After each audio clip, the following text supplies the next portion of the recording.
और वो पार्टी के प्रति ऐसा नहीं है कि पार्टी जो करेगी वो सहर्ष स्वीकार कर लेंगे। वो पार्टी के किसी भी पार्टी के बंधुआ मजदूर नहीं है। जैसे ब्राह्मण बंधुआ मजदूर है, वो बीजेपी के साथ ही रहेंगे। भूमियार कहाँ जाएंगे, बीजेपी के साथ रहेंगे।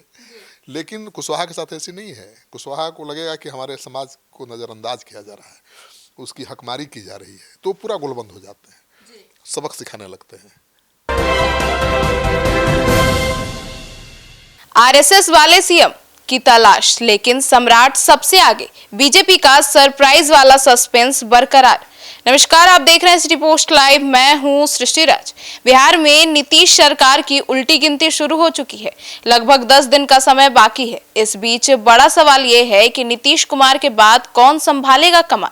हालांकि सम्राट चौधरी का नाम सबसे आगे है, मगर बिहार में संघ की दूरगामी रणनीति के और बीजेपी के सरप्राइज से सस्पेंस बरकरार है। बिहार के मुख्यमंत्री राज्यसभा जा रहे हैं। वो 10 अप्रैल को राज्यसभा के सदस्य के रूप में शपथ भी लेंगे। अब बिहार में आगे क्या होगा, ये विस्तार से जानते हैं चीफ एडिटर श्रीकांत प्रत्युत्तर से। सर, 12 अप्रैल को नीतीश कुमार सीएम पद से इस्तीफा देंगे, लेकिन अगले सीएम को लेकर अभी भी सस्पेंस बरकरार है। हाँ बिल्कुल, बीजेपी है, इसलिए सस्पेंस रहेगा आखिरी तक। और अनुमान लगाया जा रहा है कि 12 अप्रैल तक नीतीश कुमार मुख्यमंत्री पद से इस्तीफा दे देंगे, क्योंकि 10 अप्रैल को उनको शपथ लेना है। और इसके बाद 18 अप्रैल तक नए मुख्यमंत्री शपथ ले सकते हैं, ये तय माना जा रहा है। मगर बड़ा सवाल यही है जो आपने पूछा कि अब तक मुख्यमंत्री के चेहरे की घोषणा नहीं हुई है। हालांकि इस रेस में फिलहाल सम्राट चौधरी सबसे आगे हैं। 1 दर्जन नेता रेस में है, लेकिन सम्राट चौधरी सबसे आगे हैं। तो मुख्यमंत्री नीतीश कुमार उन पर भरोसा दिखा चुके हैं, जता चुके हैं। और बीजेपी ने भी सम्राट चौधरी को हमेशा आगे बढ़ाया है। बीजेपी ने पहले उनको प्रदेश अध्यक्ष बनाया, उनका कद बढ़ाया, फिर उनको डिप्टी सीएम बनाया, और इस बार तो गृह मंत्रालय तक उनको दिलवा दिया है।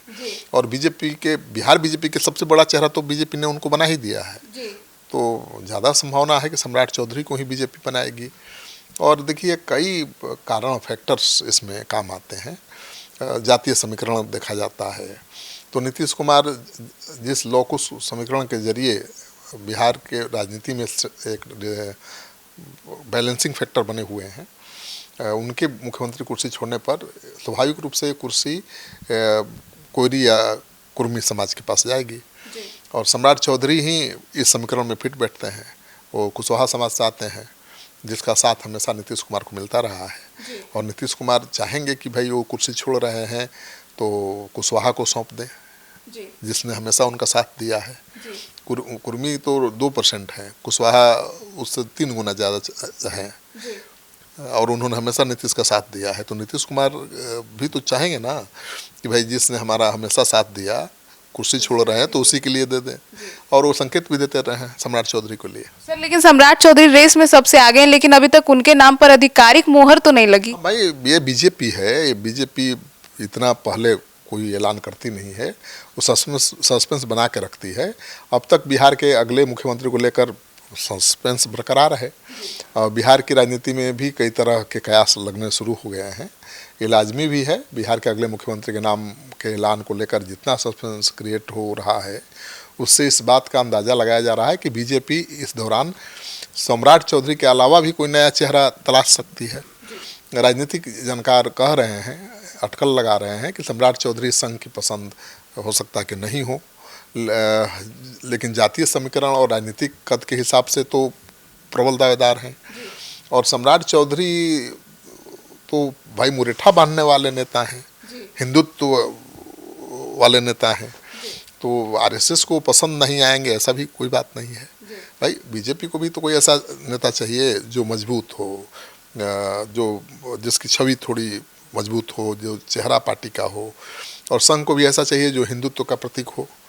तो सम्राट से बढ़िया बीजेपी में कौन है जो फिलहाल हो, कड़क और उबदार छवि है, और संघ और हिंदुत्व के भी बहुत करीब हैं। तो मुरेठा वाले बाबा हैं वो, और उनकी तुलना तो योगी से ही की जाती है।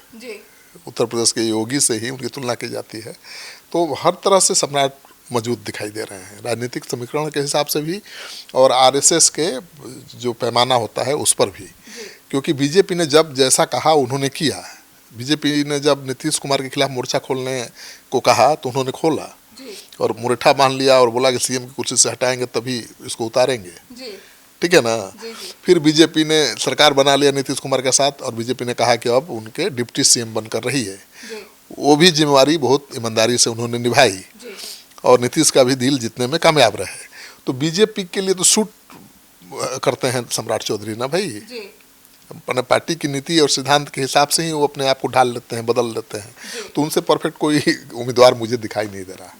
सर, तो क्या संघ विचारधारा वाला सीएम की तलाश में मामला अटका है?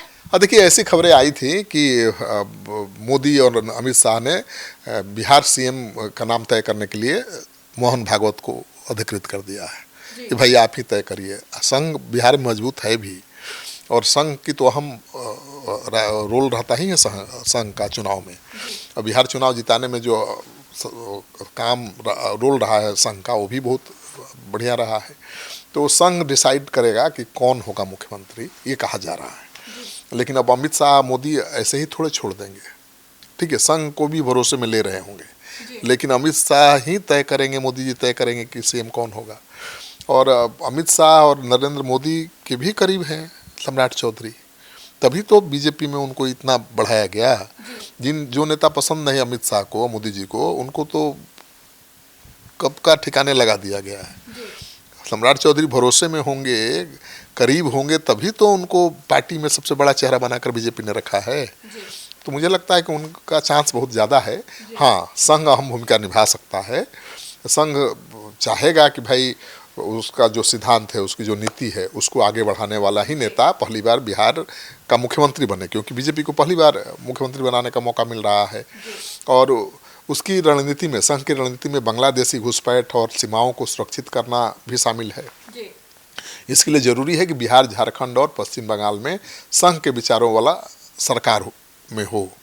तो भले संघ से नहीं है सम्राट चौधरी, लेकिन संघ के लाइन पर, संघ के विचारधारा पर ही वो चलते हुए दिखाई दे रहे हैं। इसलिए मुझे लगता है कि संघ भी अड़चन नहीं डालेगा। फिलहाल तो बीजेपी ने अभी पत्ता खोला नहीं है, आखिरी क्षण तक नहीं खोलेगी बीजेपी पत्ता। इसी तरह से अटकलें लगी रहेंगी और दर्जनों नेता रेस लगाते रहेंगे, लेकिन आखिरकार ज़्यादा संभावना सम्राट चौधरी के ही बिहार सीएम बनने की है। तो अब ऐसे में अब देखना होगा कि बीजेपी जो सरप्राइज सीएम देती है वो सम्राट के लिए खतरा होती है या क्या होता है? सर, क्या है ये पूरा? नहीं, देखिए, बीजेपी का सरप्राइज सीएम आपने कहा, तो बीजेपी अब तक जिन राज्यों में भी सरकार बनाई है बीजेपी ने, तो वहाँ पर उसने ऐसे व्यक्ति को सीएम बना दिया है जिसके बारे में कोई सोचा ही नहीं था। ठीक है, खतरा है सम्राट के लिए? नहीं, अब उनके जो विरोधी हैं इसी को आधार मान करके संतोष किए हुए हैं कि बीजेपी यहाँ भी सरप्राइज करेगी कुछ। मतलब ये नाम में है तो चर्चा में है, तो ये नहीं बनेगी। तो वो अपने को संतोष दिला रहे हैं कि नहीं भाई, बीजेपी में बड़ा चेहरा होने के चलते थोड़े सम्राट सीएम बन जाएंगे। बीजेपी तो सरप्राइज देती है और जिसका नाम चल जाता है उसको बनाती ही नहीं है। इसी खुशफहमी में है। लेकिन बीजेपी सरप्राइज देती है तो सरप्राइज तो ये भी होगा ना कि सम्राट चौधरी का इतना नाम चला, इतना विरोध हुआ, फिर भी सम्राट चौधरी को बीजेपी ने सीएम बना दिया, वो भी सरप्राइज कहा जाएगा। तो सम्राट चौधरी का सीएम बनना भी बीजेपी का सीएम सरप्राइज ही माना जाएगा, क्योंकि अब इतना नाम चल गया कि उनको नहीं बनाना भी महंगा पड़ सकता है ना। कुशवाहा तो एकदम तैयारी करके बैठे हैं कि हमारा सीएम अब मिलने जा रहा है। और कुशवाहा बहुत एग्रेसिव जाति के लोग होते हैं, मतलब वो जिसके पक्ष में होते हैं मजबूती के साथ खड़े होते हैं। और वो पार्टी के प्रति ऐसा नहीं है कि पार्टी जो करेगी वो सहर्ष स्वीकार कर लेंगे। वो पार्टी के, किसी भी पार्टी के बंधुआ मजदूर नहीं है। जैसे ब्राह्मण बंधुआ मजदूर है, वो बीजेपी के साथ ही रहेंगे। भूमियार कहाँ जाएंगे, बीजेपी के साथ रहेंगे।